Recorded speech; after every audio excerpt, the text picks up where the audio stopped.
All right, so there's a lot to go through, so let's cut to the chase. I want to travel, you want to travel. What can we expect in the coming months? Let's talk about that right now.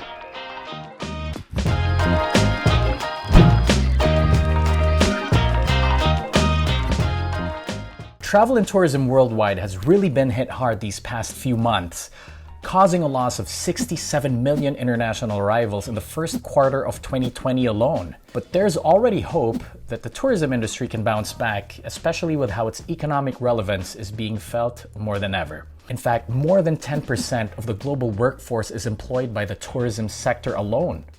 So if this industry can get enough support from its stakeholders, governments, and the private sector, we may very well see a steady recovery of travel and tourism. But the million-dollar question still is, what can we expect in this new normal? Well, here I'm going to be sharing what we can anticipate for how the whole tourism landscape can look like. And since this covers a whole lot of things, I'm going to be breaking this down for you in terms of international air travel, cruises, domestic and bubble travel, hotels, and dining. All right, let's get to it. All right, international air travel. So before the crisis hit, the UNWTO predicted 1.8 billion international arrivals by 2030. But now with all the travel restrictions, experts are now predicting air travel to return to early 2020 numbers in 5 years, with the return of travel starting with domestic trips by land. In fact, in the US, travelers are already booking more car rentals than flights for future holidays. And the few who do still book flights choose less crowded destinations such as Phoenix and Denver, as opposed to the more popular and the usually busier hotspots like Las Vegas and New York. And as more travel restrictions worldwide ease, we can also expect international air travel to increase along with it. So for those that plan on flying internationally, here are some of the things you can expect. One is some destinations may require mandatory quarantine upon arrival or re-entry.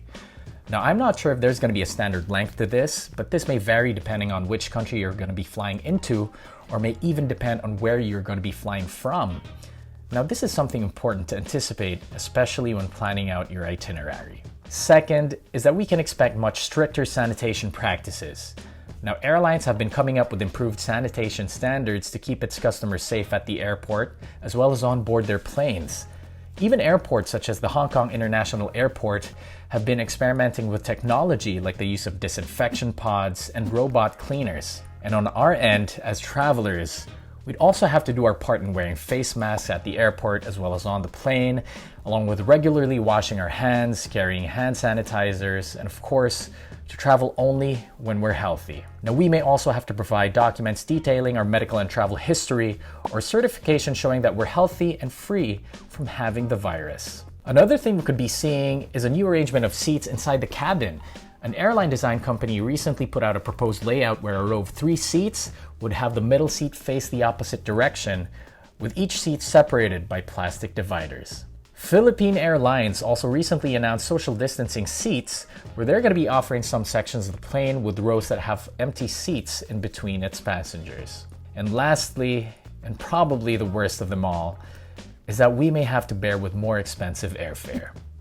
Now, a lot of people, including me, have been worrying about this, and with how everything's been looking like so far, it may actually come to be true. One article came out with a forecast that US to Europe flights may double in prices, where this could also potentially translate to travel among other countries as well. Let's talk about cruising. One industry that's been hit hard as of late, especially that cruises generate more than $150 billion a year globally and make up over 1.17 million jobs worldwide. Now, despite this being a sensitive topic as of late, given how much of a rough patch cruise liners and crew members have gone through these past few months, to say the least, it's still surprisingly been showing signs of making a comeback. Although experts are saying that cruise operations must first go through numerous changes before becoming fully operational again, like implementing enhanced health screening for crew and passengers, sanitizing public spaces of the ship, and to maybe even completely rethinking how shore excursions are going to be done. Now, it's honestly going to be a long road for cruises, but despite all that, travelers have already been booking trips for 2021, which gives hope that cruising may bounce back sooner rather than later. All right, domestic and bubble travel. So it looks like travelers are going to be taking more road trips for now. Using private vehicles or booking car rentals will be the primary means of transportation. We can also expect that popular city destinations will be replaced by more rural destinations like the countryside, where it's naturally going to be less crowded. Now, some countries have also started adopting the travel bubble concept, which involves reconnecting countries or states that have successfully contained the coronavirus. Now, an example of this can be seen in the Baltic states of Estonia, Latvia, and Lithuania, who opened their borders for citizens and residents to travel between these countries. Australia and New Zealand have also agreed to form a trans-Tasman bubble once it's safe to allow flights between both countries. Now, many EU countries as well are also planning to open its borders for citizens and foreign travelers by either June or July, given that they provide health certificates. And countries such as Portugal and Denmark are also going to start reopening shops, restaurants, and attractions such as museums to the public by June. Now, meanwhile, back here in the Philippines, local air carriers are starting to resume inter-island and international commercial flights already. But don't expect to freely travel wherever you'd want, because leisurely travel is still highly discouraged, as flights will primarily be open for necessary transport only.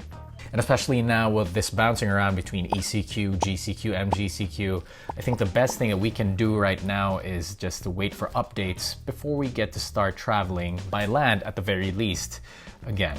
All right, hotels.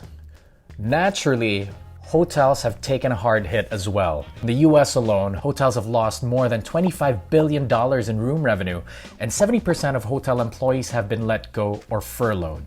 In fact, Okada Manila also just recently announced that they had to let go of over 1,000 employees just to keep afloat. So what can we expect once hotels start to reopen? Now, according to a feature published by Business Insider, there are a few things that we can expect. People may start seeking out smaller and less dense lodging, which basically means more open, sprawling, low-rise accommodations as opposed to the usual high-rise, high-density types. We can also expect contactless check-ins.